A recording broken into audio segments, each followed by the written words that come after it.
All right, it is 5:15. Good afternoon. We will go to a roll call for the meeting. Tuan is here. Here. Geronimo, Here. Michael, Here. and Miles is here. Dr. Lay is not in attendance. Okay, we're going to go through and do the approval of the agenda. Can I have a motion to approve the agenda? Motion. Second. Thank you. All in favor? Aye. Aye. Aye. None opposed. Okay, the motion has been approved. We'll go next to public comment. Are there any members of the public that have registered to do comment tonight? Is there any public comment from Vista Condor, Vista Heritage, Vista Horizon, No public comment from Vista Horizon. Vista Palm Lane? No Vista public Main. comment from Vista Palm Lane. So no public comments. Okay, I think we got everybody. Thank you very much. All right, just to let the audience know, we are going to briefly go into a closed session at the beginning of the meeting tonight. You'll see it on the item as 2.1, and then we will be back for the consent items and then to the remainder of the agenda for the evening. So with that, I will we don't need a motion to go to closed session. I can just gavel us there, right? So we'll just go ahead and go into closed session and we'll be back. So hang with us. Thanks.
Oh, there you go. Great.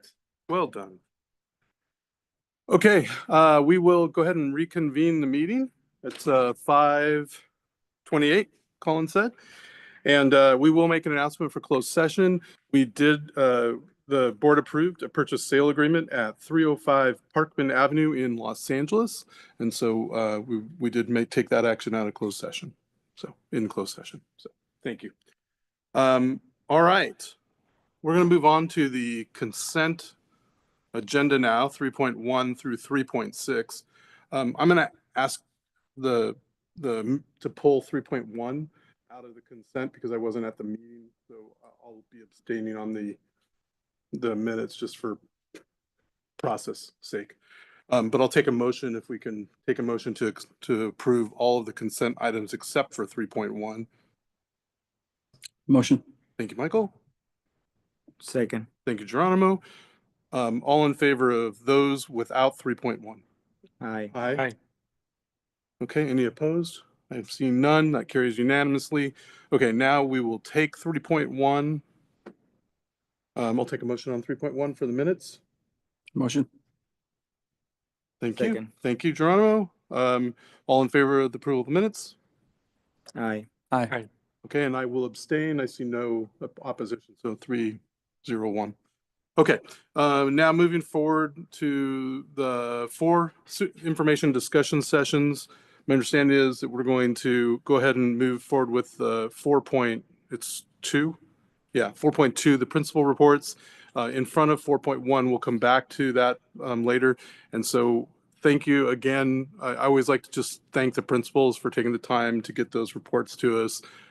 I know it may not feel to you because you see it every day what you do, but to us, it helps me kind of gauge some of the things that are important to you and that are going on out there. So thank you for taking the time to do those reports and submit them. And tonight we have the great pleasure of having Debbie with us to talk about Palm Lane. So Debbie, come on up.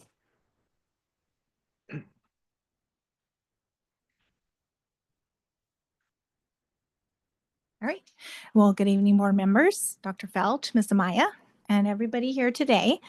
I promised Karen I would stick to 10 minutes, so I wrote a script to help me. If not, I'll blab away. All right. Well, as we near the end of the school year, we all know this time can feel like a bit of an emotional roller coaster. Our schools are buzzing with activities, events to plan, milestones to celebrate, and these to-do lists that seem to be growing by the day. It's a time filled with pride in what we've accomplished, but also moments of reflection, maybe even some anxiousness about the work that still lies ahead. So tonight, I want to take a moment to pause and reflect, not just on the busyness of the season, but on the incredible journey of Palm Lane team and all the work that we've done this year. Tonight, I'm going to share an overview of our school's progress. I'm going to highlight key areas we focused on and give you a little preview of our goals for next school year so that you can see where we're setting our sights on the upcoming year.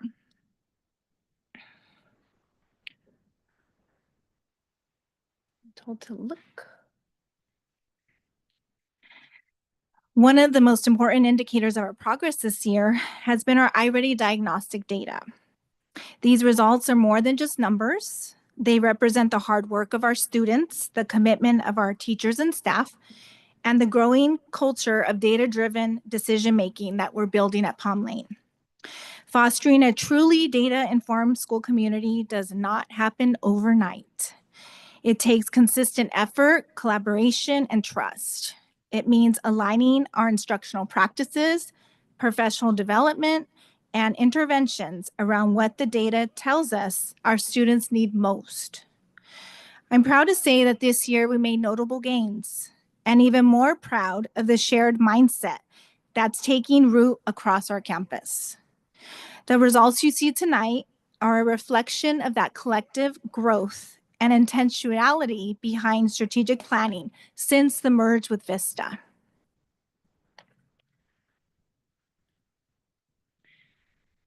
Supporting the whole child has remained at the heart of all our work at Palm Lane. Last year, we introduced Second Step SEL curriculum, and it quickly became an important part of how we create a supportive and inclusive environment for all our students. We know that students learn best when they feel cared for, safe, heard, and valued. So our SEL efforts are more about just more than behavior, but creating conditions where students want to come to school and are ready to learn. We saw a meaningful result from this commitment last year, a 10% decrease in chronic absenteeism. This was a significant gain and a reflection of the positive culture that we're building. This year, our average student attendance has remained relatively consistent month to month, and we continue to lead on SEL to support our students' mental and emotional well-being. But when we look deeper into our chronic absenteeism, we noticed a pattern. The same group of students continue to be chronically absent, currently hovering around 30%. In response, currently, we are taking a more individualized and proactive approach. We're developing surveys at the moment for both students and parents to better understand the why behind the absences. In some cases, a parent may not even be aware of a student's reason for missing school, whether it's due to anxiety around testing, family work schedules, or hidden challenges like chronic allergies or emotional stress. These surveys are going to give us critical insight and allow us to tailor our supports for next year so that we can reduce chronic absenteeism even further, while continuing to create a school environment where all students and families are equipped for success. Last school year, we made a firm commitment to move our school forward with a clear set of targeted goals.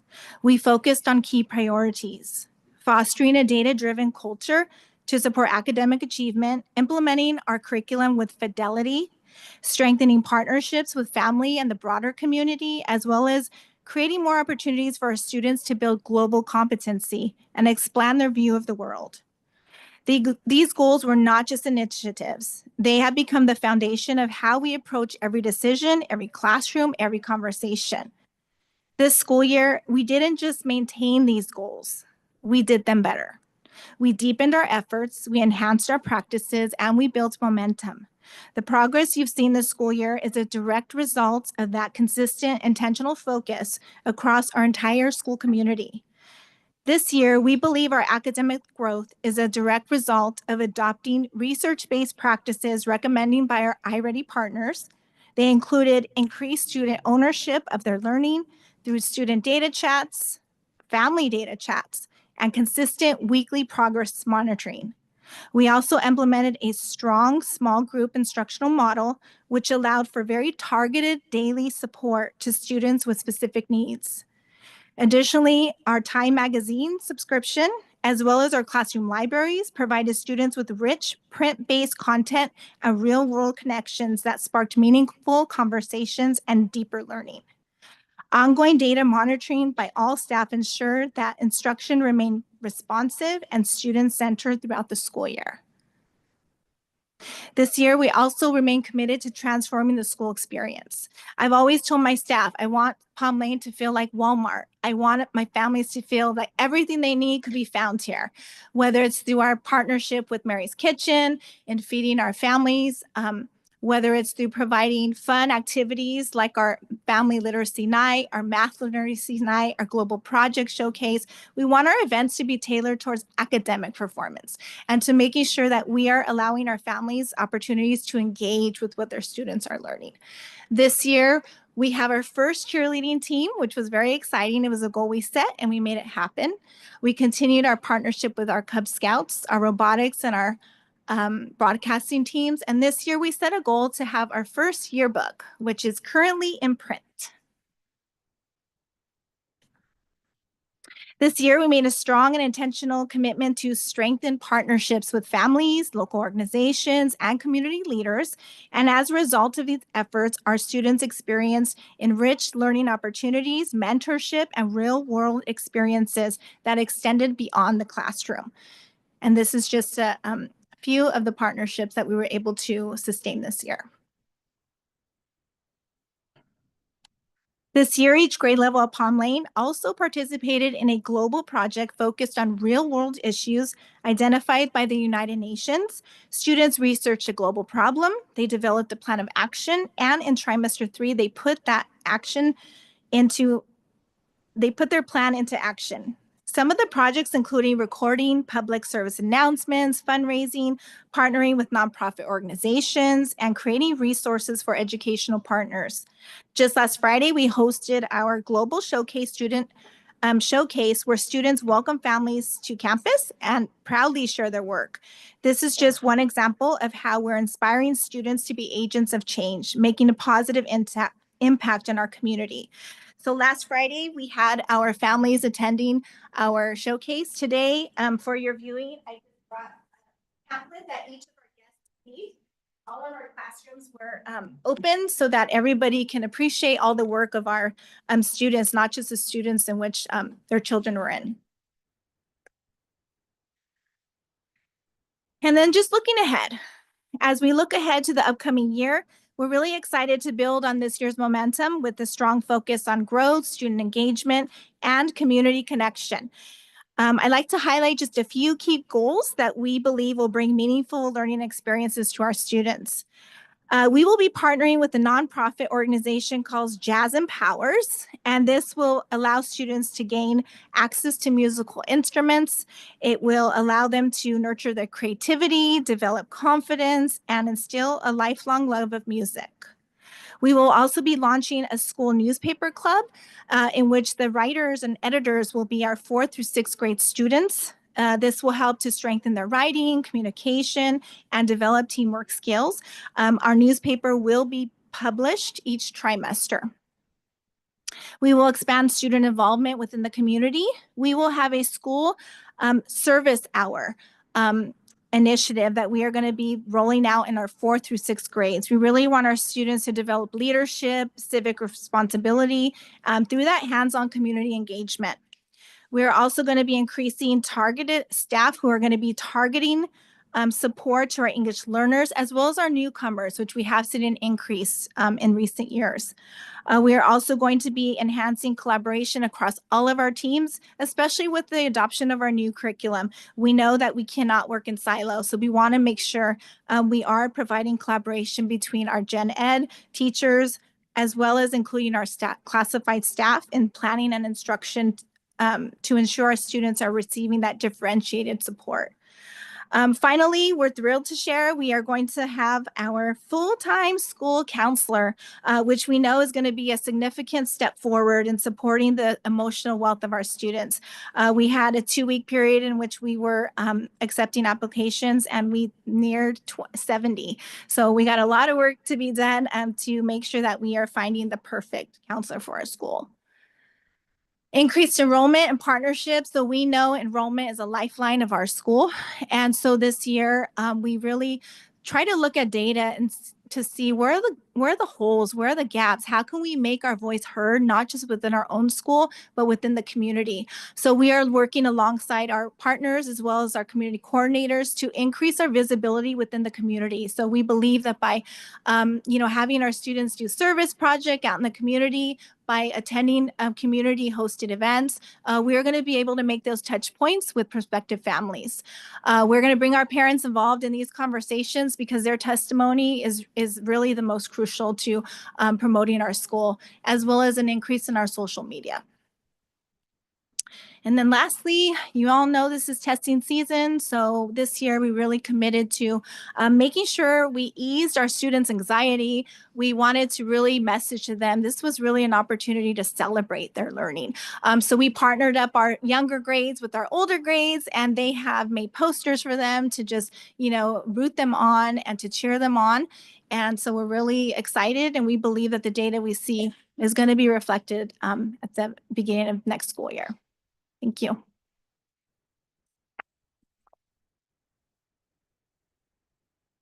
Thank you, Principal Prado. Any questions, comments? No. Just one comment. The data that you started with, I just wanted to celebrate the growth with our students that are generally most at risk. the biggest growth percentage of that was our English language learners and students who receive special education services. So congratulations to you. Yeah, and I just want to, again, I've been out to the site and this year and seen the energy and kind of the activity that there and the culture, and you can feel it building, and it feels good to see all the engagement that people have there. So thank you for that. I'm super excited to see you on the focus with chronic absenteeism. And I think that that's another path that will lead us to better outcomes. And so I'm excited about that as well. So thank you for all that work. I have a question. You said you were going to do surveys for the absentee. Is there a plan for that yet? So we're in the beginning phase of what a survey could look like. We feel that, in having conversation with our students, we know there's some students who perhaps maybe are faking a headache or mom, I feel sick. So that kind of prompted, analyzing the data of like, it's the same group of students. What can we do? We know some of the hardships of our families, some of our, in having the conversations we've learned, perhaps some of our families' working schedule has changed. We have one in particular, mom has to be at work at 6 a.m. She didn't know her daughter was sleeping in. So an alarm clock supporting with that, a wake up call.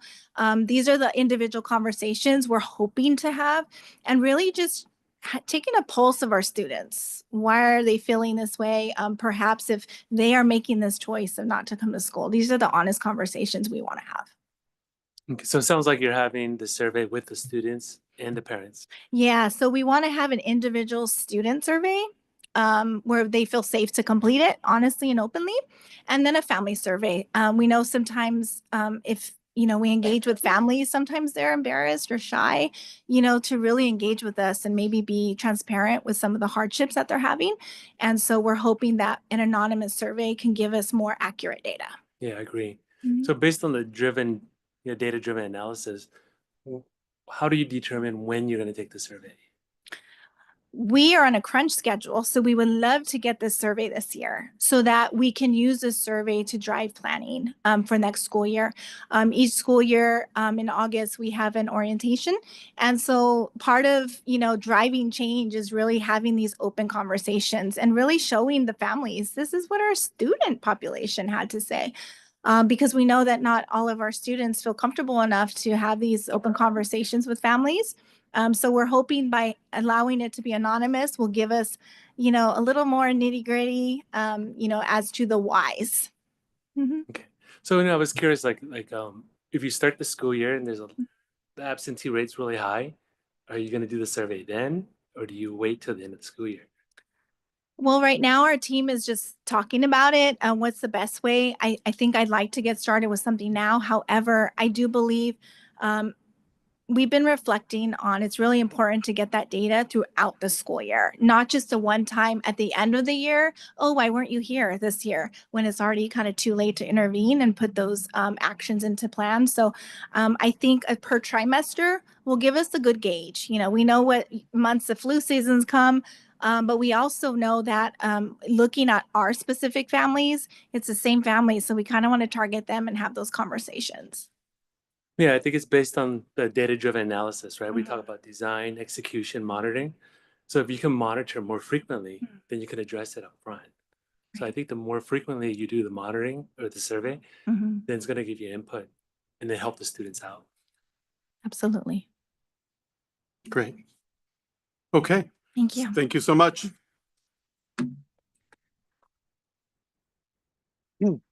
Okay. Now we'll go ahead back to 4.1, Superintendent's Report. All right. Happy May, everyone.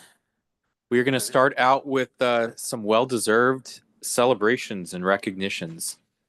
And so I'm going to ask the board to hold off on coming down for the photos until we're all done announcing all of the recognitions. So we're going to start with our monthly certificated employee of the month. And I don't see her in attendance. It is Miss Sarah Ramirez, a Condor third grade teacher. Ms. Ramirez is an all-around stellar teacher. She builds strong relationships with each of her students and pairs that with high-quality instruction, so much that her classroom has been a place where colleagues and visitors alike have gone to observe and learn from. So congratulations to Ms. Ramirez as our May Certificated Employee of the Month. And we will make sure that she gets her gift package. Our Vista Classified Employee of the Month has made the drive all the way down from LA to be here today. It is Miss Oe from Vista Charter Middle School. Instructional aid and much, much more. So this is something that Mr. Summer wrote about Miss Oe. Miss Oe has done wonders with our LPAC coordination and intervention program. She has organized the TAs for a very efficient and data-driven intervention program. Additionally, she has led the cheer team, which was and she was a crucial member to our yearbook club. She always puts the students first. She has a gift when it comes to decorating, and her magnificent signs can be seen all around the school. And I can vouch for that. She has done so much to transform the school experience at Vista Charter Middle School. So congratulations, Miss Oe.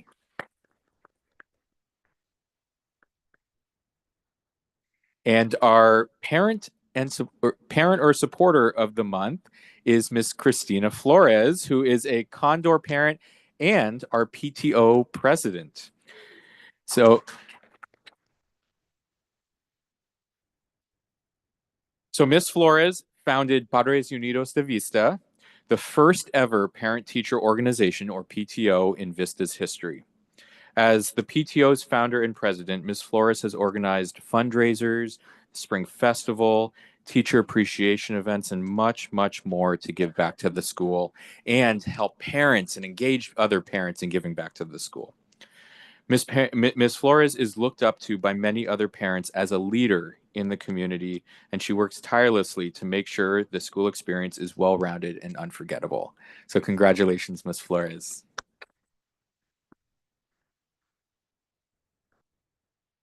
And in addition to our 3 monthly recognitions, we have a special student recognition this month.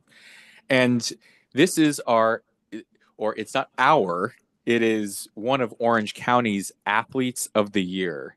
So congratulations to Vista Meridian 12th grader Henry Navarrete for being named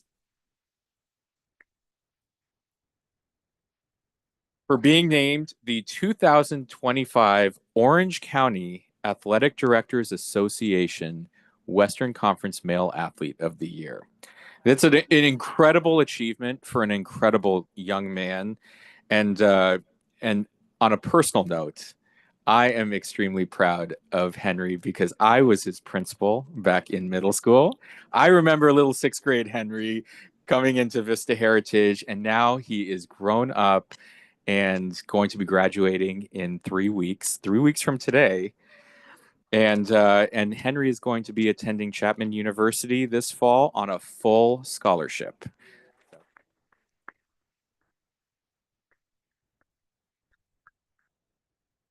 So now I would like to invite the board to come down with, and we will take pictures and present them with their gift packages one at a time.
All right.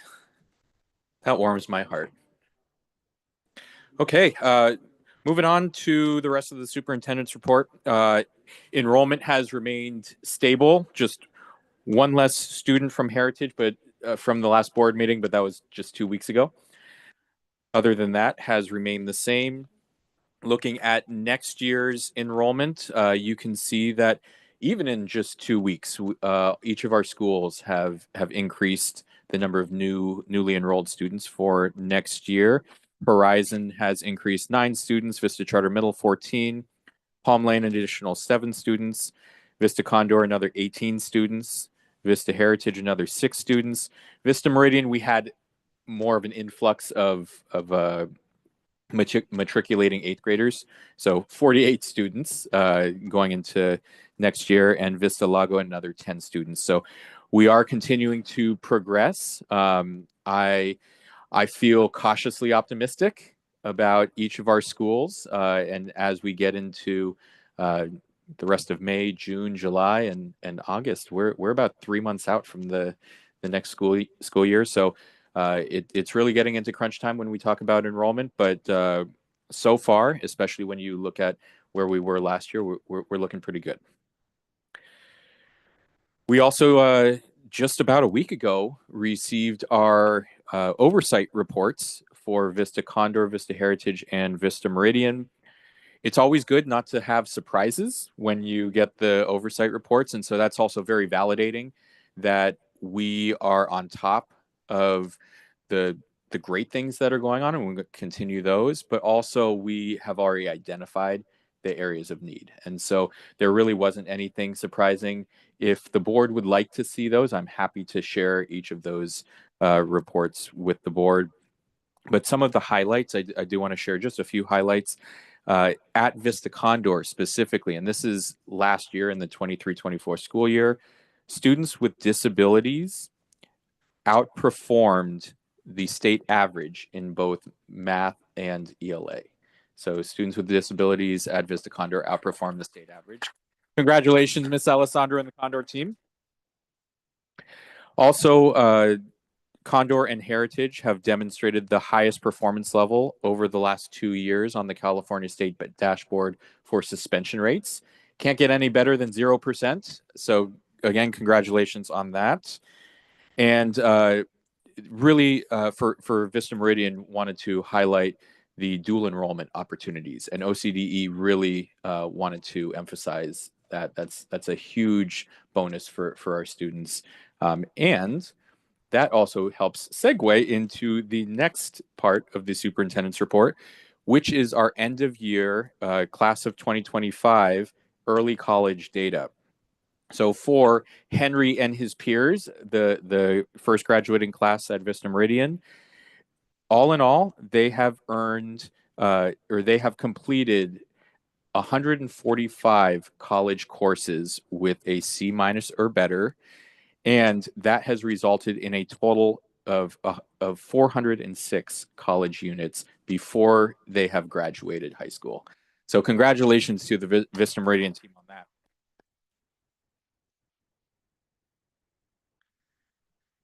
Now I'm going to follow up on attendance and chronic absenteeism.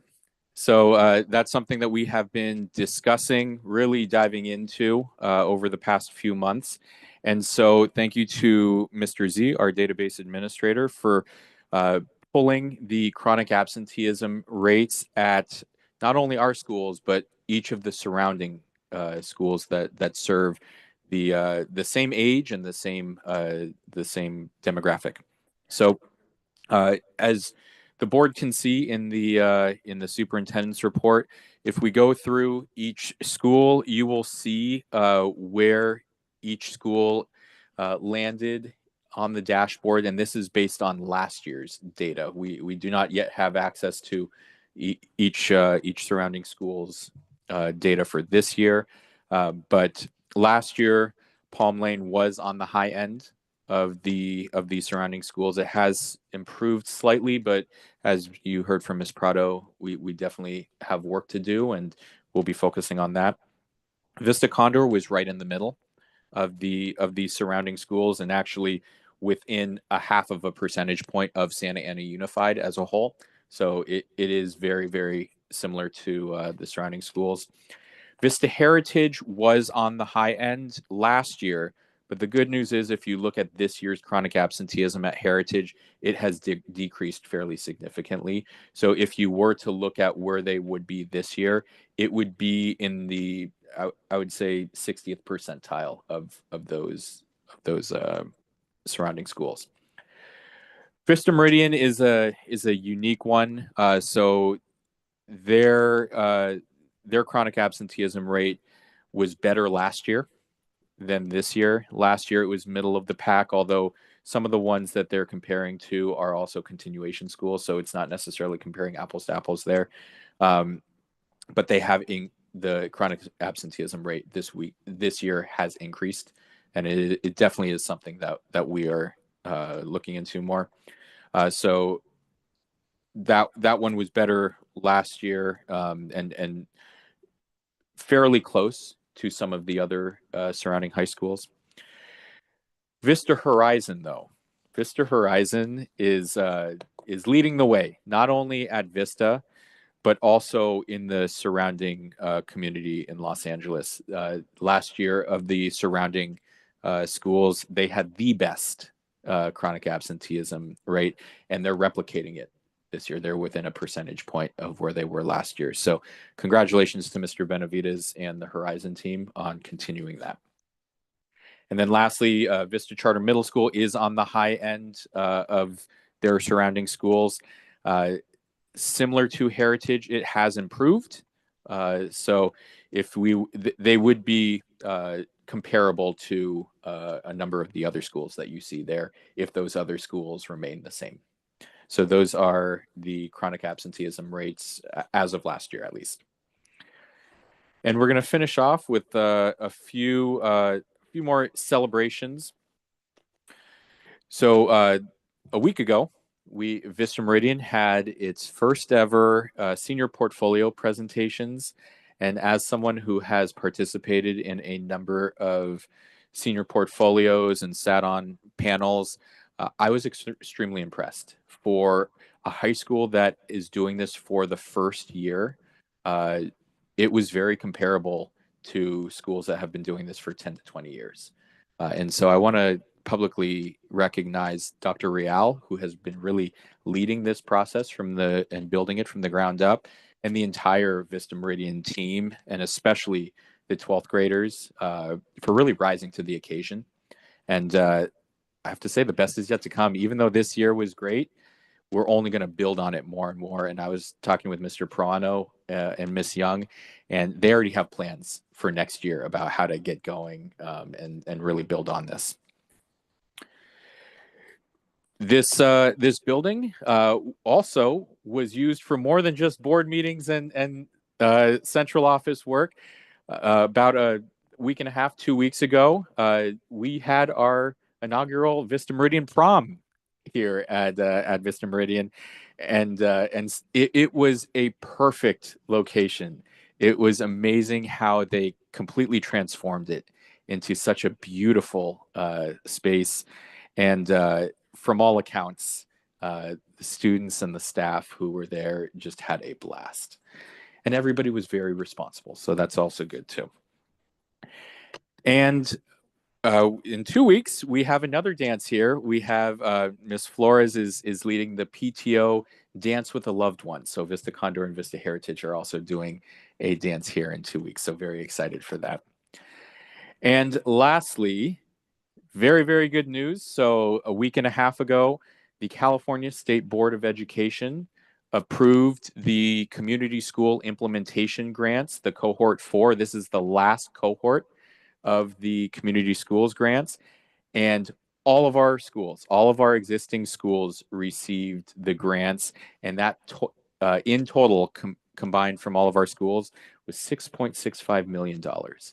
This is a 5-year grant, and this is going to go a long way into not only advancing the work that we are doing as community schools, but also really advancing the work academically and in relation to the identified areas on the California school dashboard to make sure that we're really serving our students and the surrounding community. And again, congratulations and thank you to all of our community school coordinators and those teams for the work that they do, as well as making sure that we had the data to really submit strong applications, because from all accounts it was a very, very competitive grant. And that is my superintendent report. Any questions? Thank you, Colin. Dr. Feld, any questions? No.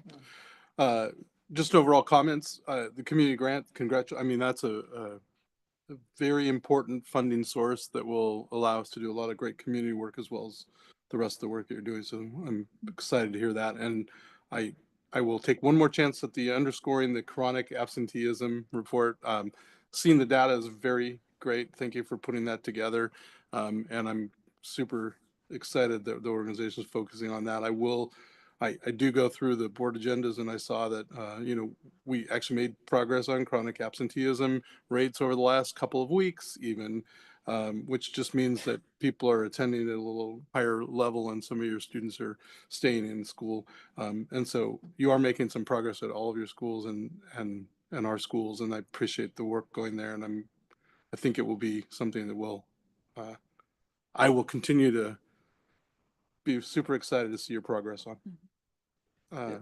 And just on that note, we've been talking a lot about telling the story and how important that is, because we hear all these great things, and that's going to be super important for, increasing attendance, but, we transform the school experience. And so really, really appreciate all the updates on this.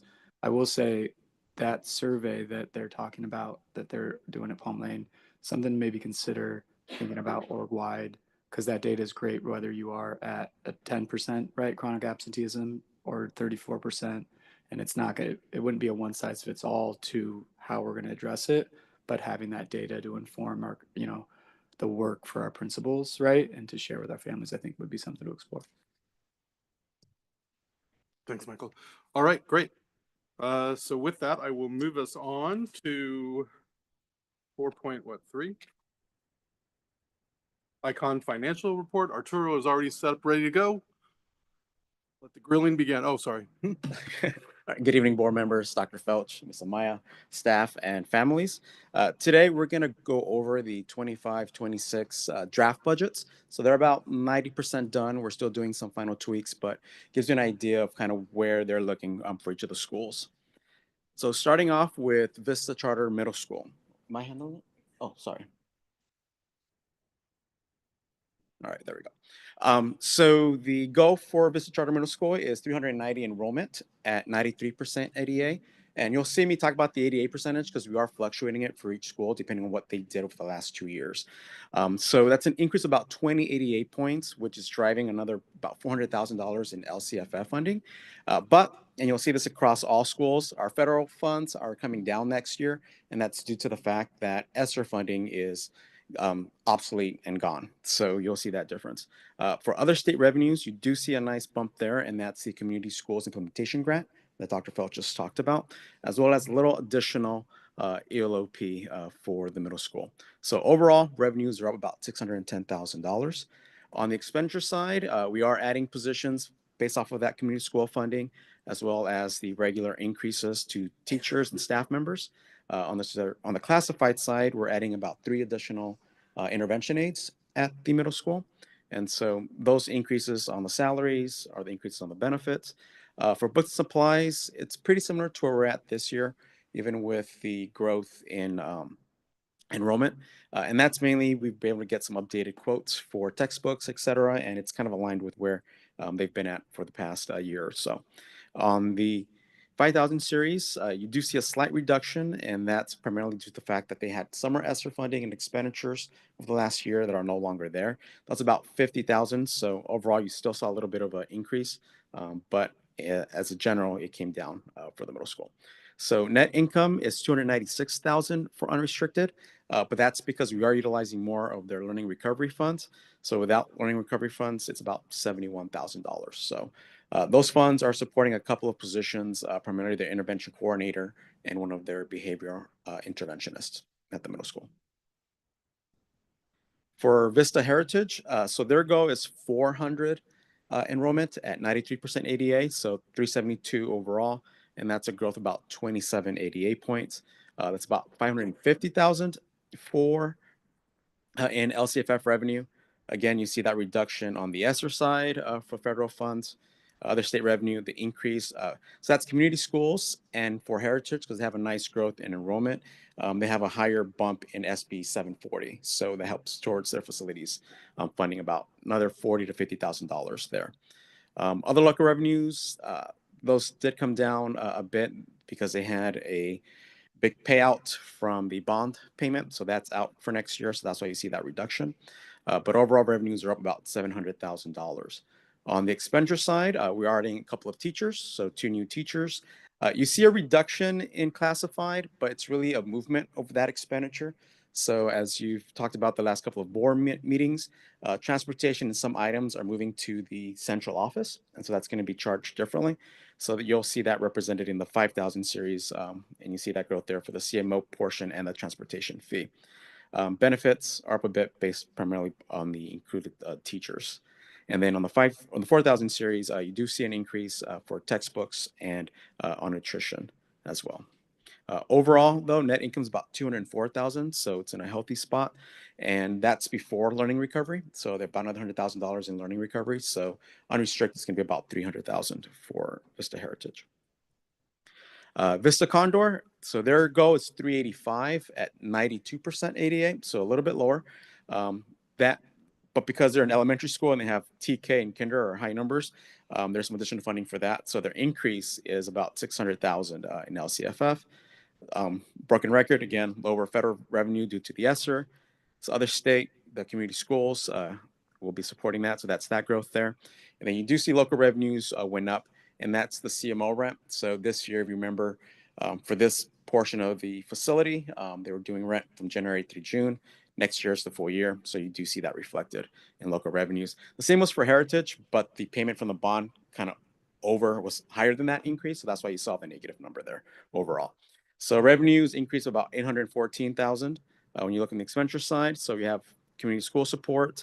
Again, on the 2000 series, a lot of that removal is transportation costs and some adjustment on a couple of positions from full-time to part-time. Benefits went up slightly based off the certificated salaries. And then you do see increases in the 4,000 series. Again, nutrition as a little bit of textbooks. And then the 5,000 is similar to CMO and transportation fees that kind of got moved down into that area. Overall, net income is about 88,000 for Condor. That's before their learning recovery. So with their learning recovery, they're about 142,000 learning recovery, so just over $200,000. That's still going to grow their unrestricted income at the end of the year. Horizon, so they're at 190 enrollment. Oh, thank you. I'm not clicking, so I appreciate your help. So growth about 3288 points, and we think this is on the conservative side in terms of enrollment target because we think there's more room for TK and kinder, and they do have the space.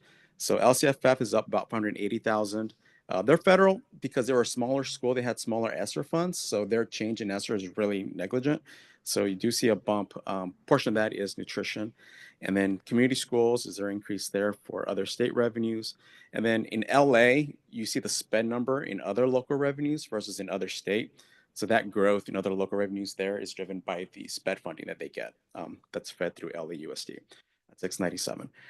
Overall growth. One thing you don't see here for Horizon is that this year the state got federal funding to be able to do the facility incentive grant, which is different than SB 740. So with SB 740 is for private facilities or facilities owned under different. But if you're in a Prop 39 or a district facility, you aren't eligible for SB 740.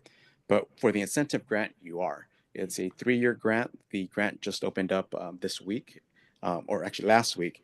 And so the plan is to apply for both Horizon and Palm Lane, and that will be able to capture about 70-75% of their lease costs for this year, and hopefully maintain that for the next 2 years as well. So, and their lease at LAUSD, their Prop 39 pro rata share is about 220,000 we're estimating for this year. So that'll be a nice bump that they haven't been able to access in the past. On the expenditure side, so we are adding additional teacher and additional support through the community schools grant. And then non-security salaries, the same thing, additional CS support there. And then employee benefits went up on that. Increase in textbooks, materials and supplies, and food. And then their CMO and rent. The rent is going up from where they're at current year. But overall, net income about 186,000. Without the learning recovery, it's about 101. But if they're able to get that additional incentive grant, that's going to bump that over $200,000, which will be Horizon's strongest year since their inception. Palm Lane, so there goes 305 at 92% ADA, so that's about just under $400,000. They have a big chunk or difference in federal revenues because of ESSER, but last year they also received the employee retention credit, which was in 6 figures, so that's gone. So that's why you see that huge drop off, about $300,000. Other state, so it's the community schools funding as well as a little bit of SPED. Other local revenues, I forget what that $10,000 difference is, but it's minor. On the expenditure side, you do see those 2 additional teachers that we're adding at Palm Lane, plus additional positions for the community schools implementation grant funding. Then non-certificate, it's a little bit of the community schools, and then a couple of adjustments in terms of some classified staff there as well. You do see a reduction in the 4,000 series, and that's because this year they made a big purchase for their science curriculum, about $90,000. So that's out. So that's why you do see some savings as you look at the 4,000. Then 5,000 is pretty much flat from where they were at. Net income is about 78. It's a little bit negative for that learning recovery, but key thing for them too is that incentive grant. So it's going to be a little bit tougher for Palm Lane to obtain it because it's based off of your unduplicated percentage, and they fund schools from the top down, and it's based off of last year's or current year, 24-25. And so they had a little bit of a dip in their unduplicated percentage, about 83-86% versus usually they're in the 90 percentile. So we're going to apply. Hopefully they are able to receive it, but if not, we'll be applying the following year and hopefully getting it done. Vista Meridian. No, we both did it. So there goes 300 at 90%. So they do have the smallest ADA percentage, and that one's one where they started this year pretty high, and it's kind of trended down. So I'm hoping 90% is a conservative number for them, and they're able to be able to beat that next year with focus throughout the school year. But that is about $800,000 additional in LCFF. They do get additional federal revenues. They didn't have any ESSER, so there's no reduction there. And then they are getting their community schools implementation grant as well as additional funding that Dr. Real has kind of worked on as well. So their revenues are going up about 1.2 mil. But they also have a lot of expenditures. So as high school, we're adding 4 additional teachers to be able to support the additional growth, as well as the community school positions. We did remove transportation, but that will increase in the 5,000 series. And then we do have increase in the 4,000. The big thing in the 5,000 series, so transportation's, as they're growing, that cost is expanding for them. Rent is also increasing, primarily because this year they were fortunate where they paid rent half the year. Next year we're doing full year. They are able to capture some of that back through SB 740, but it's still more out of pocket. And then, just student growth overall. So it's tight, just about 40,000 currently net income, and they don't have learning recovery. So there's going to be a big focus on that 88 percentage and seeing, working on that attendance. Last but not least is Vista Lago. This one is probably the roughest budget that we have currently, and it's really because of the fact that you're going to be serving TK through possibly 9th, 10th grade. And so as we try to finalize what that final enrollment number is, depending on which grade level they are, really impacts the funding stream and the funding rate. So we're pretty much updating based off of current LCFF calculator, and that also is unfortunately a negative impact to Vista Lago. So when their petition budget was submitted 2 years ago, the COLA increases that the state was projecting for the outer years was much higher than what's actually occurred.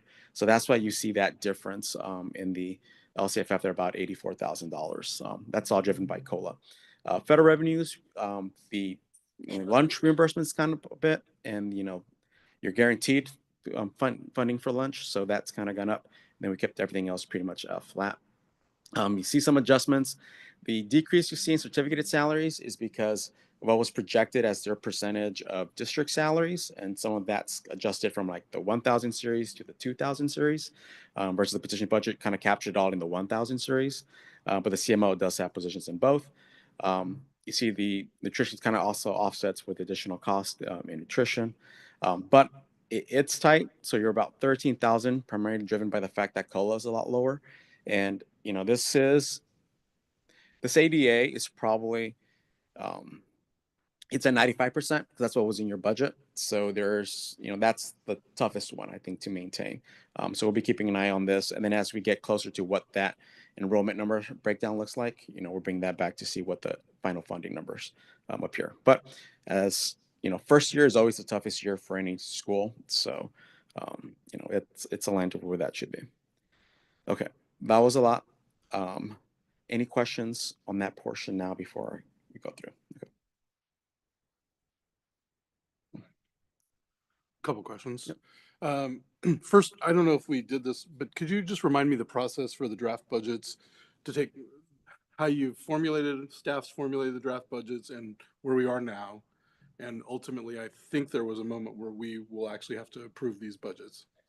Okay, next meeting. So if you could just walk us through how you've gotten to these numbers with staff so that that will help me with a confidence level before I start asking some other questions that I have. Sure.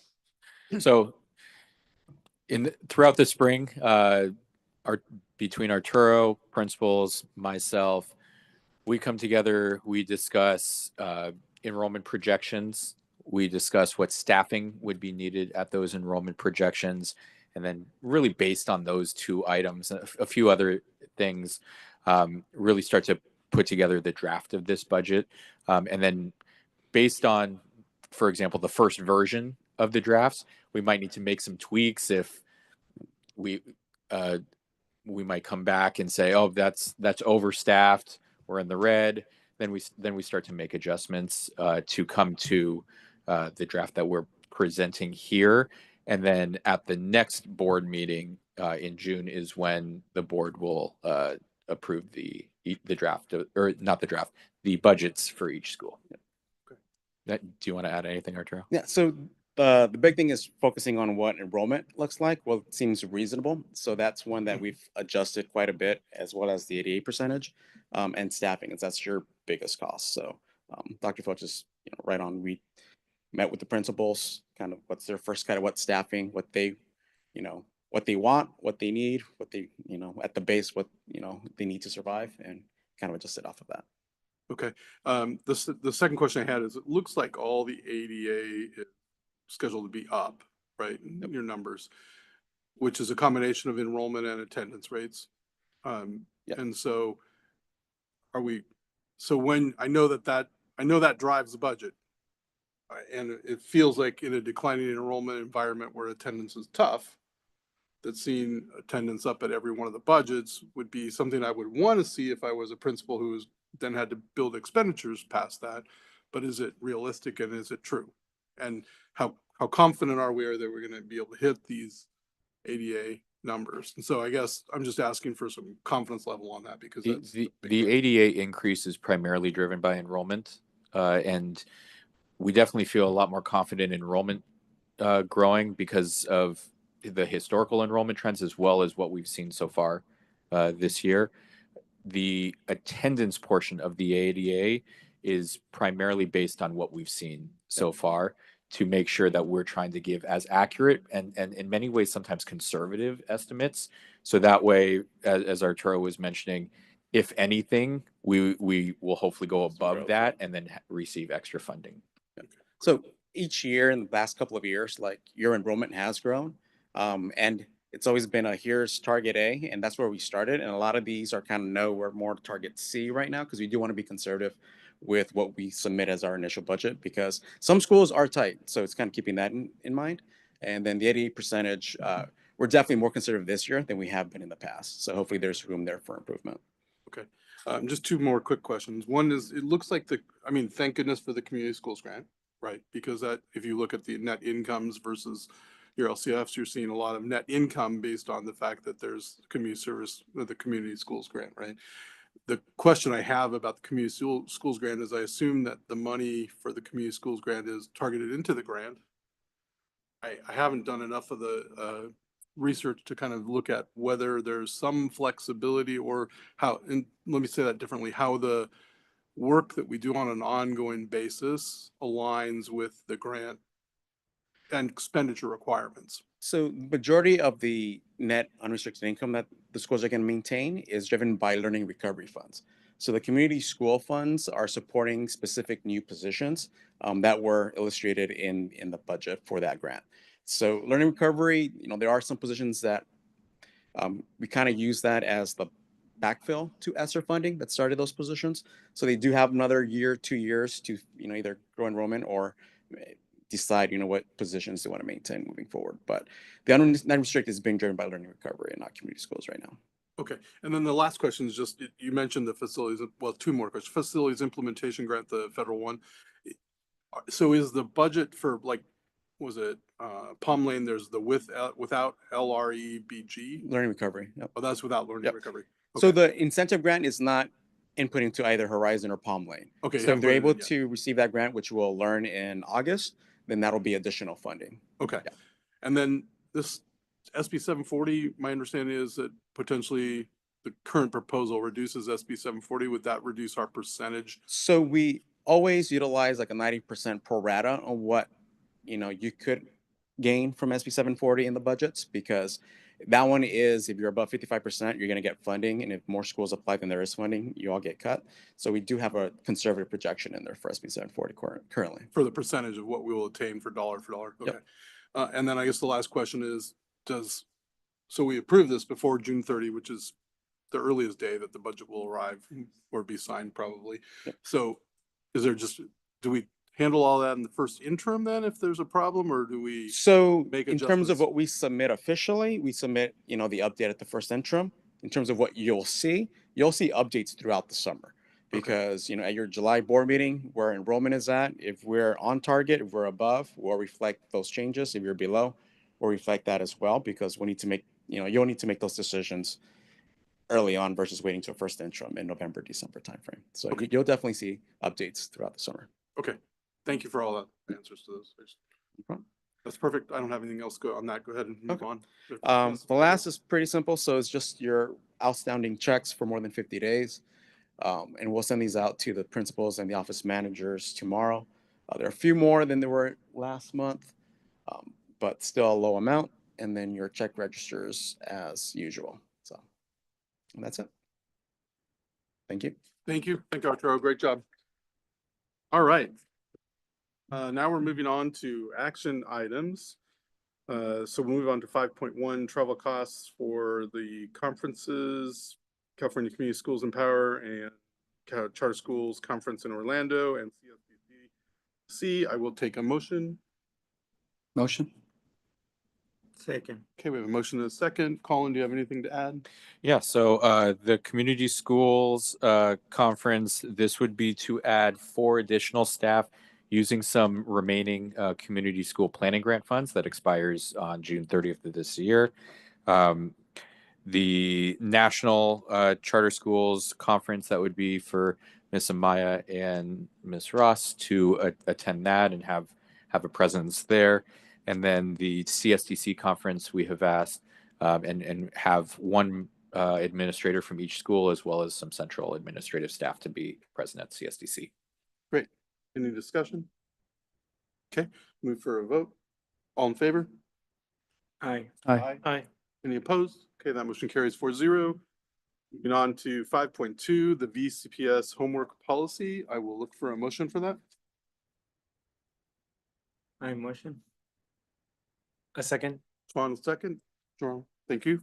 Okay, you want to cover that? Sure. So AB 2999, which is commonly known as the Healthy Homework Act, it's not requiring, but it is highly encouraging all LEAs to adopt a homework policy by 2027. However, we do not currently have a homework policy within Vista Charter Public Schools, and so Ms. Amaya and I have done a lot of work and research, and then have reached out to stakeholders, parents, administrators, staff, to get feedback on what their thoughts are and really aligning philosophies. That's how we began this. And I feel really good about where we're at. I think it's really balancing a rigorous approach with also understanding and making sure that homework is meaningful and really relevant to what they're learning. The last thing we want is to just do busy work and have homework to have homework, but at the same time, we want to make sure that it is mirroring the rigorous expectations and helping enhance the instructional program that we have during the school day. So we really believe that what we have created is a balance of that, and is also very much aligned with our philosophy as an organization. Discussion, go ahead. Yeah, no, I really appreciate the outline of here, and I love that there's even a one pager at the end. I'm curious, just in terms of how you landed on this idea. Like, was homework graded in the past? Are we, that decision now not graded, but feedback's essential? How do we land on that bullet point? Yeah, I think it goes back to our focus and philosophy of mastery based learning. And through a mastery philosophy, homework is ungraded because if you look at it, homework is really practice, right? And so you are practicing, you're demonstrating, you're learning formatively to then be able to perform on an assessment. And has that been happening so far? We're now just putting it here, or is it? It's I don't think anybody grades homework, Okay. but we put it on here because right now every school kind of does their own thing. Got it. So now it'll be, an expectation for everybody that homework is just not graded. Yeah. Because to me, that sounds great, right? And then I just think about myself as a student, right? And I think about myself as a teacher and how you're putting here that, and I love that we're saying best learning happens in the school with qualified teachers and all the stuff that you're putting that in what you're speaking. But in terms of the accountability piece, right? Mhm. The work that I'm curious just to know more. And I would love to just know, when we put this out, how effective it's going to be in ensuring the students that need to be doing some of this work at home, right, are coming to school prepared with that essential learning. exactly. Yeah. And that's also where two factors come into play. First one is making sure the homework is meaningful Yep. to each individual student. If you're assigning homework across the entire class, it might be meaningful and what like only 20-30% of the students need in that particular moment of time. So really trying to differentiate homework as much as possible. But the other thing is in terms of accountability, even if homework is not graded, we still have work habits that Okay. do touch on that. Got it. Thanks. Wanted Justin? Yeah, so I want to echo what Michael was saying. So I have a lot of reservation about homeworks not being graded. I think there's a lot of value to homework being graded. So if homework's not graded, how do you know the students? What incentive do they have to do the homework? They have no incentive to do the homework. So their incentive is also their grades on the assessment. I think we've all probably at one point or another come to something where we have just completely felt unprepared, and so we really want to instill that sense. Yes, I know we are dealing with students, and it's easier said than done, but we also want to instill that level of just planning and organization of, okay, I need to be prepared for the test. And if I am not practicing, and I as a former athlete and a coach, I like to say, if you're not participating in practice and you just try to show up to the game, you're probably not going to be ready. And so it's the same thing with academics. And I think also grades are not necessarily meant to be an incentive either. And I think we wanted that message to come across with our homework policy.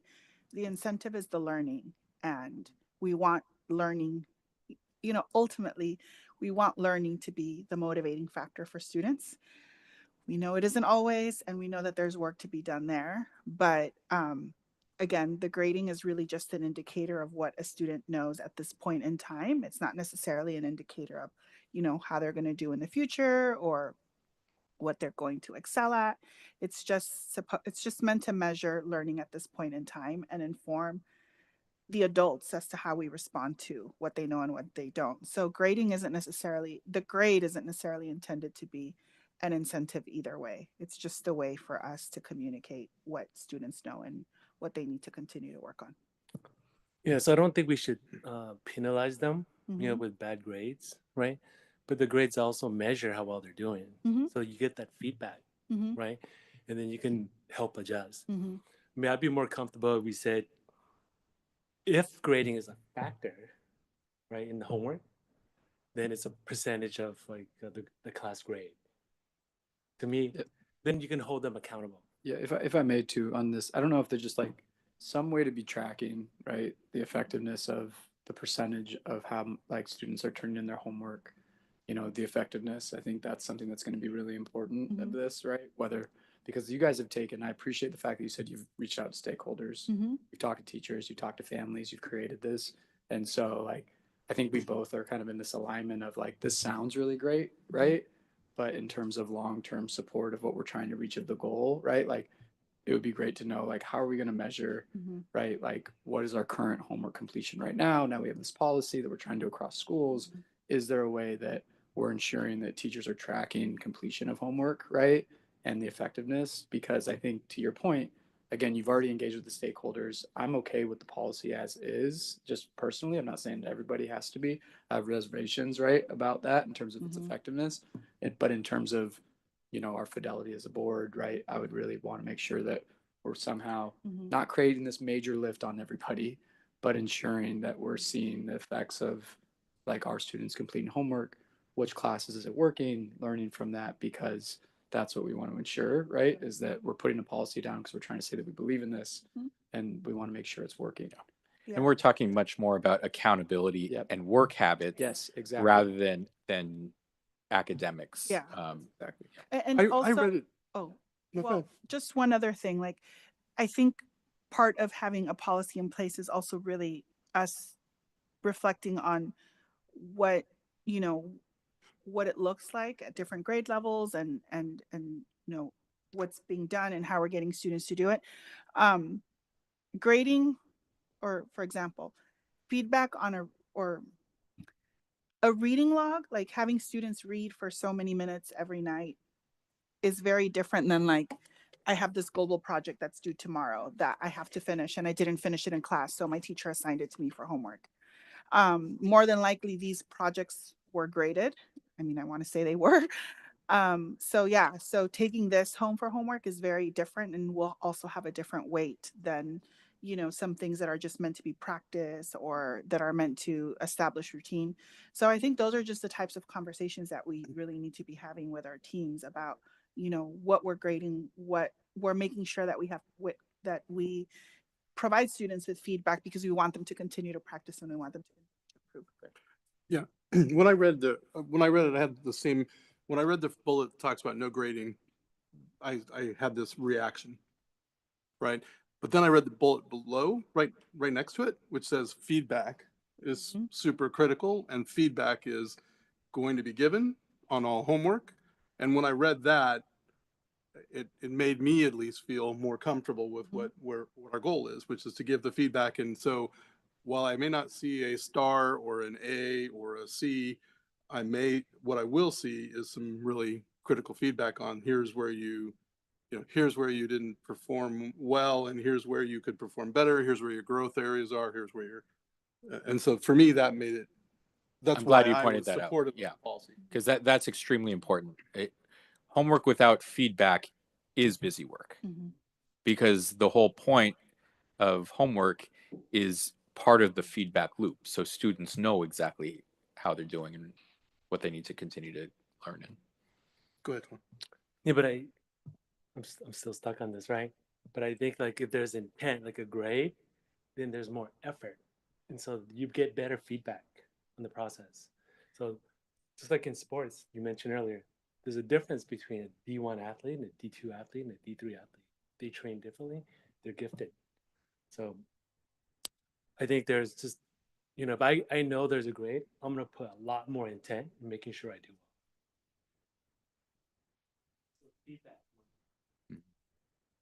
Okay, yeah, I hear you. I understand you. Did Geronimo, any thoughts? No, I have a kid in school, Yes. and some of the feedbacks that the teacher gave me is saying that helping my son to do homework, he helped better to get good grades in the tests that they have on Thursdays. So my opinion is that the teachers that my kid had, they are checking homework. And every time we have parents meetings with my son, teachers, they always give feedback about his homework. Um, about grading homework, I think it will be a little bit good idea.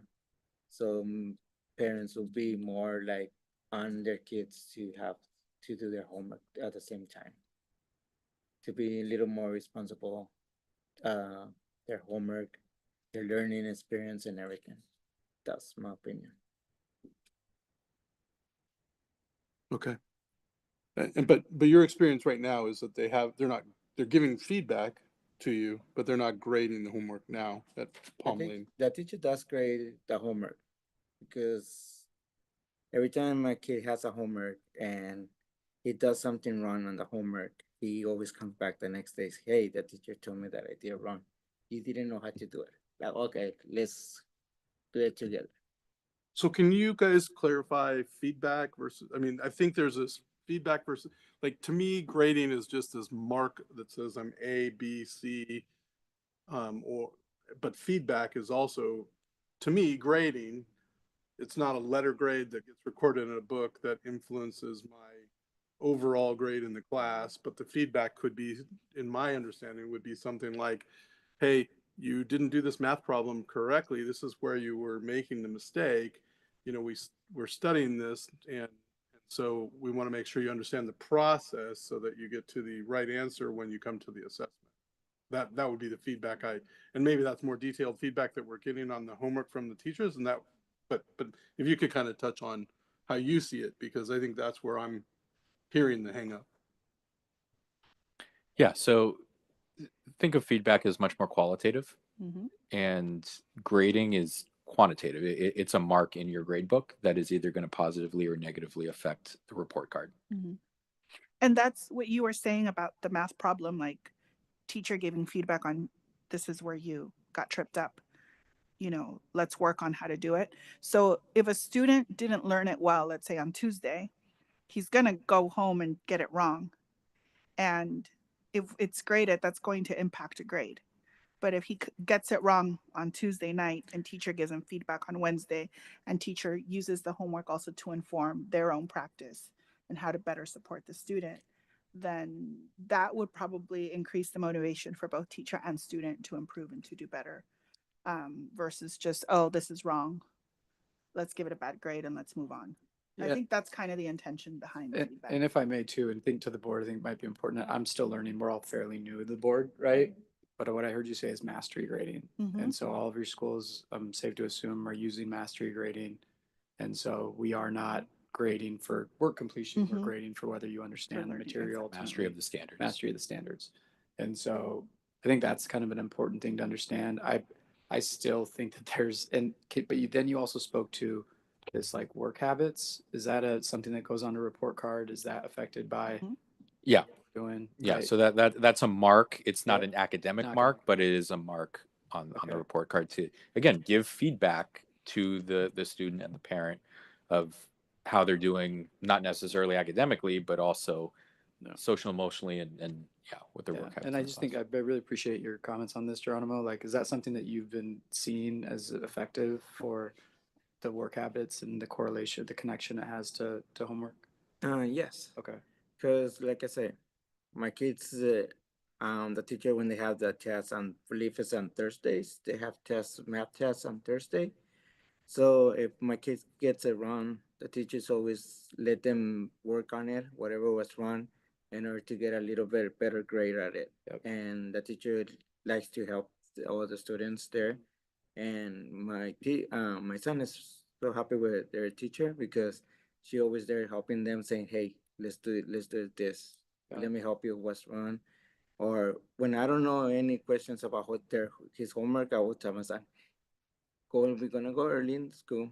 Go tell your teacher to help you. Yeah. I'll be honest. Because, and I think to Tuan, like it's if a school's true mastery grading, Mhm. grading and having homework being graded impacts that because we don't really know if the student knew that material or not.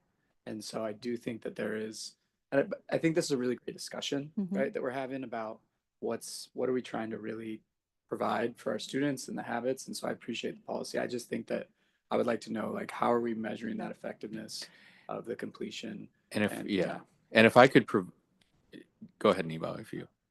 And one of the more thing is the teachers the the luck that they have. Well, what's it called? The when- what, I'm sorry? No, Class Toyo. And Class Toyo, she will Oh. send videos to parents how to do the homework. Like YouTube videos, where to go to help our sons to see the video and how to do their homework too at the same time. She does that, to be honest. Mhm. And if I could provide two very quick examples from my own teaching, and this is kind of what helped me develop my mindset and philosophy with when it comes to homework. So let's say I had student A. Student A was the one that was very good at playing the game of school. Would listen intently, would do all the homework, probably got a lot of help from mom and dad at home with the homework. And then when it came to quizzes and the tests, was a consistency on the test. But the homework grade bumped it up, so the grade was actually inflated. Now, I taught high school. When this student went to college, she was not ready. Student B, opposite. Student was gifted, but student also didn't see the value in doing all this extra work. This student could show up on quiz day and get an A on every single quiz, but never did homework because it was pointless. And this person in my class would have had a B or a C. Now, I'm not going to mention the name, but this student went to Harvard. And I could have potentially ruined that if I gave this person a C or something like that in the class. And so I just wanted to highlight those two examples on each end of the spectrum of how homework could have either inflated or deflated the grade and was actually the opposite of what they actually could have done or demonstrate in class. Yeah, and also just listening to Nemo, and just how he engages with both his son and the teacher. Not all of our kids' parents do that, and so we don't want to give a grade to a student that might just not have access. They might not have the space. They might not have the support at home. They might not have the engagement parent between the school and the parent. You know, they just should not be penalized because of that. The homework should really give us that information that, oh, there's a struggle here. There's a struggle in the home. What do we have to do to support, the learning? And that's just where feedback and comes in. But I think what Nemo was trying to emphasize was that by having homework and having graded, then the parents would be more involved, right? That's what you were trying to emphasize. The second thing I want to address, Dr. Felch, is like in college, you have to do homework, right? So when you do homework in elementary school, middle school, and high school, you're preparing them for college and their careers. Yes, and by the way, I love this discussion. College is often a similar thing where your grades are your midterm and your final exam, and it all rides on a few big items. Yeah, but they have to develop that, right? So that when they get to college, it already becomes a yeah. Sorry. Yeah. No, I'm good. I don't think we can. We should just keep on harping. No, I want you. Yeah.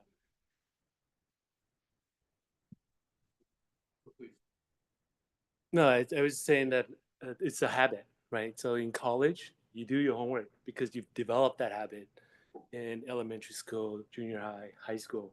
So just like in work, you have deadlines, you work a little bit extra, right? So that's like doing your homework. Yeah, I completely agree with you. Yeah, I think for myself, as long as we know right now that we're tracking the effectiveness of what we're laying out, and we're seeing the connection to that, I think that I feel again, because what we're all learning too as we're discussing this is like, oh, it's mastery learning, right? That can go in conflict of what we're trying to do is what we set out as our policy. And the idea that we just want to make sure that what we're doing is building those habits for all of our students, that we're not in any way hurting them with a policy that we're trying to outline to actually help them.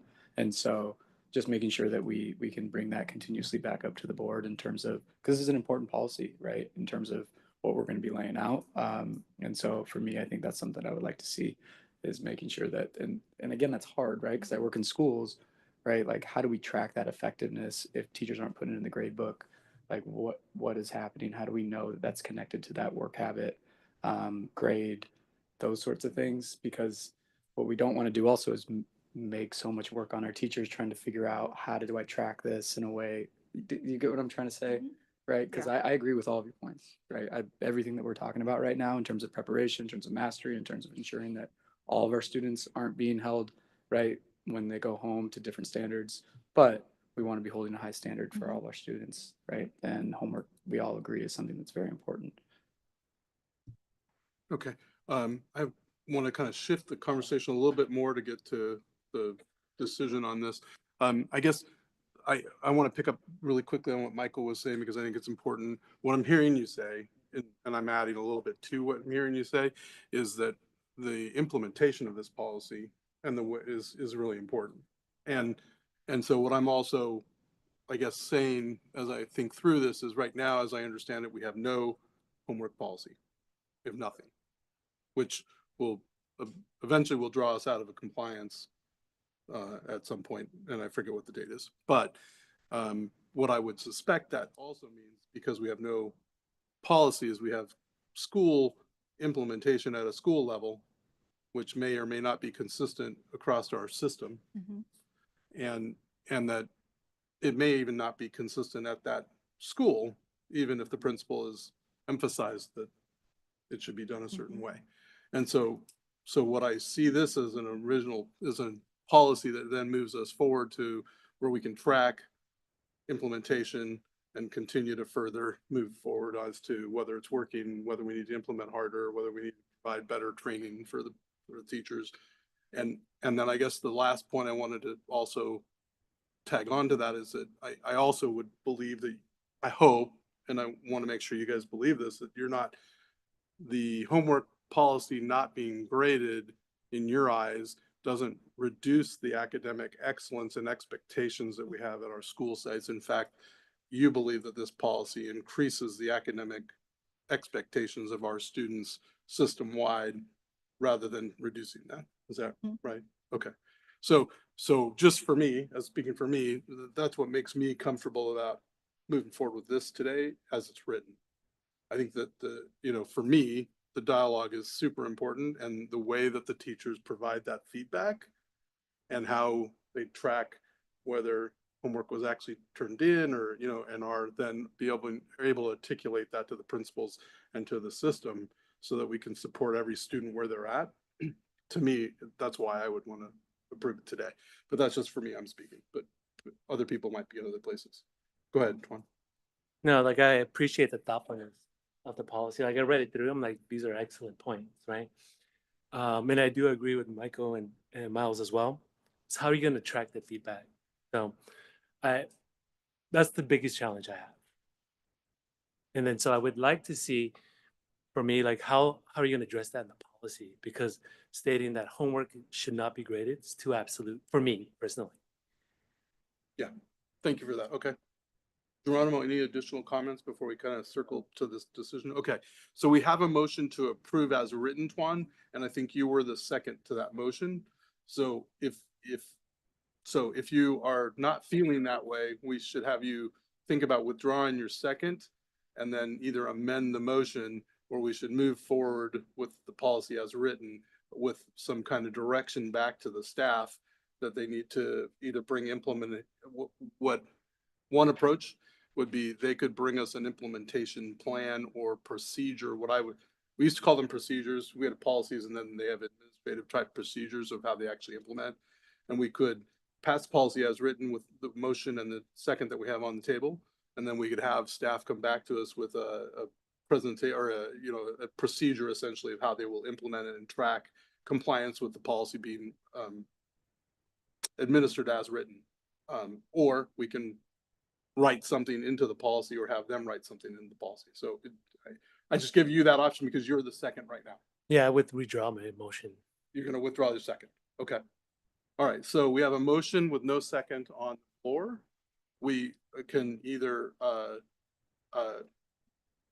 so we either need to have a motion, someone else second the motion? Or, okay. I can second it. Okay. So you're going to 'Cause I feel, second you the know- motion for approving it as written.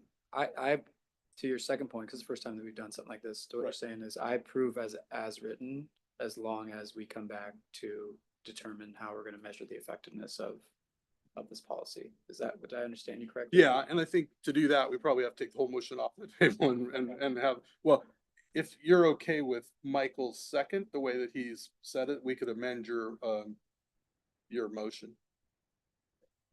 You want to, you're okay amending the motion? Okay, so what I'm hearing, just for process Yeah. purposes, is that Geronimo's made a motion that he's amended his motion now that incorporates your statements, and we're not gonna get the language specific yet for you, Okay. Susanna, but we'll work on that. But that essentially incorporates your Yes. need for implementation or Monitoring. monitoring effectiveness. Thank Yes. you. Better language. Yes. Okay. Do so you, you're do you mind second- repeating your motion one more time so I can try to get notes down? Yeah, so can I try to repeat it? Is that okay? Thank you. Okay, so the way I think what I'm hearing is that Geronimo is going to make a motion, he's gonna amend his motion that reads, we will approve the policy as written with the addition of staff coming back to us with a plan, procedure. Do you like procedure or plan better, Dr. Felch? Whatever you want. Okay. Either So, one. so I would come back with a procedure. Procedure. Yeah. That indicates how you will gauge the effectiveness of the homework policy. Does everybody, are we tracking that language, if that's helpful? Is that, are you accepting that? Yeah. Okay, and you're seconding that? Okay, all right, so we've got to a motion in a second. Anything else discussion wise, Tuan? Okay, you're good with discussion? Okay, so now we're gonna move to a vote. And I'll just go for normal vote. All in favor of the motion as we've amended it and seconded by Michael. Aye. Aye. Okay, opposed? You can abstain also. You oppose, Mhm. okay. All right, so that motion's gonna carry 3-1. And we didn't set a date, Dr. Felch, but do you want to? I'll have it at the next meeting. Okay, thank you. Okay, so. Thank you. All right, thank you. Thank you, board. I know it's not easy. We have different opinions, but we want to continue this conversation for the best interest of the students. And I think that's where everybody's at with this. So I'm excited that we're doing that. Okay. Thank you all. All right, we're going to move to 5.3, the 25-26 property and liability insurance policy premium. And I will take a motion if there's one. I motion that. Thank you, John. A second? Second, Tuan. Discussion on this? This is specific to property and liability. The recommendation is to remain with ASCIP, who Vista has been with since its inception in 2010. And we feel confident with this moving forward. Okay. It is an 8% increase, but insurance everywhere is going up, and it's actually the best rate that we received. Okay. Any discussion, questions? All right, I'll take the vote. All in favor? Aye. Aye. Aye. Opposed? Okay, carries 4-0. Moving to 5.4, 25-26 workers' compensation policy and premium. I'll take a motion. Motion. Michael, Second. Geronimo, okay. So the recommendation here is to switch from ASKIP to Epic Insurance Brokers through the Hartford, and that actually saves a significant amount on workers' comp insurance.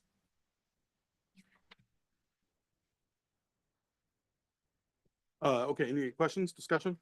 No. Just a quick question. I mean, and you feel that the vendor relationship with the firm before is still well intact? It is, yeah. Okay. And I spoke with both on Friday, and Okay, yeah, and they understand. Okay, relationships are good. okay.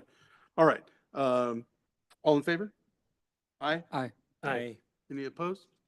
Okay, that carries 4-0. Moving on to 5.5, resolution to enable positive pay with the VCPS Citizens Business Bank Account. I'll take a motion on that. Motion. Second. Okay. This provides an extra layer of fraud prevention through our bank. It's been recommended both by the bank as well as from Icon, our back office provider, and just making sure that that we're doing everything possible to prevent fraud. Great. Any questions, discussion? Okay, I'll take a vote on that. All in favor, aye. Aye. Aye. Aye. Opposed? Okay, that carries 4-0. Moving on to 5.6, resolution to open savings account with Citizens Business Bank. Motion? Motion. A second. Tuan made the second. Michael, the motion. Any comments, Colin? Yep. And this savings account is going to help finance the building that we just approved, or the board just approved for the purchase sale agreement in Los Angeles. Great. Okay, I'll take a vote on that. All in favor? Aye. Aye. Okay, none opposed, 4-0. And congratulations on, again, on the sale and bank account. All right, 5.7 is Palm Lane Facilities Use Agreement. This is an agreement that was, that's made annually based on the facility that Palm Lane is in. I'll take a motion. Motion. Second. Second. Okay, thank you, Geronimo.